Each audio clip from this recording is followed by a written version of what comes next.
16వ శతాబ్దంలో భారతదేశం ఇస్లామిక్ క్రూరత్వాన్ని ఎదుర్కొంటున్నప్పుడు మహిళల పరిస్థితి దాని చీకటి దశలలో ఒకదానికి చేరుకుంది. వారు పర్దాలో జీవించవలసి వచ్చింది, లేదా వారి గౌరవాన్ని కాపాడుకోవడానికి సతీని ఎంచుకున్నారు. ఈ చీకటిని తొలగించడానికి ఒక గొప్ప ఆత్మ కనిపించింది. 3వ సిక్కు గురువు గురు అమర్దాస్ జీ.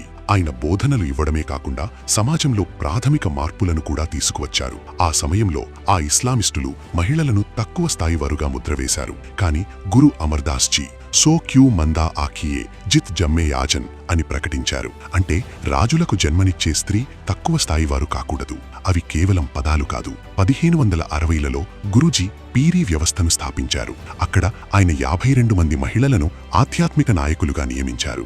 ఇతర మహిళలకు గుర్బానీ బోధనలను మార్గనిర్దేశించడానికి, ఆధ్యాత్మికంగా సామాజికంగా లంగర్లో సమానంగా ఆధ్యాత్మిక మార్గంలో నడవడానికి 94 మంది పురుష బోధకులతో పాటు ఈ సిక్కు చరిత్రలో మహిళలకు అధికారిక మతపరమైన నాయకత్వం ఇవ్వబడిన మొదటి నిర్మాణాత్మక వ్యవస్థ ఇది.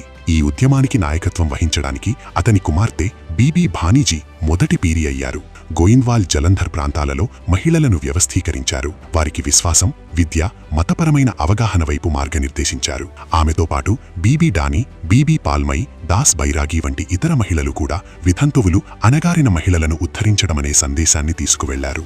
గురు అమర్దాస్ జీ కూడా చర్య ద్వారా సమానత్వాన్ని బలోపేతం చేశారు.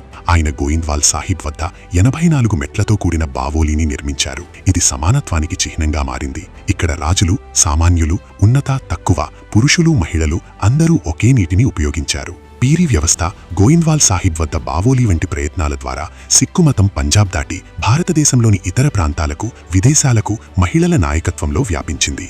గురు అమర్దాస్ జీ వారసత్వం స్త్రీలు, పురుషులు ఒకే దైవంలో భాగమని, రాడికల్ ఇస్లామిస్తుల ఉగ్రవాద పాలనలో కూడా వారి ఉద్ధరణలో వారికి సహాయం చేశారని మనకు బోధిస్తుంది. నేటికి ఆయన బోధనలు స్త్రీలు తక్కువ స్థాయివారు కాదని, వారు దైవిక వెలుగును సమానంగా ప్రసరింపచేసేవారని మనకు గుర్తుచేస్తాయి.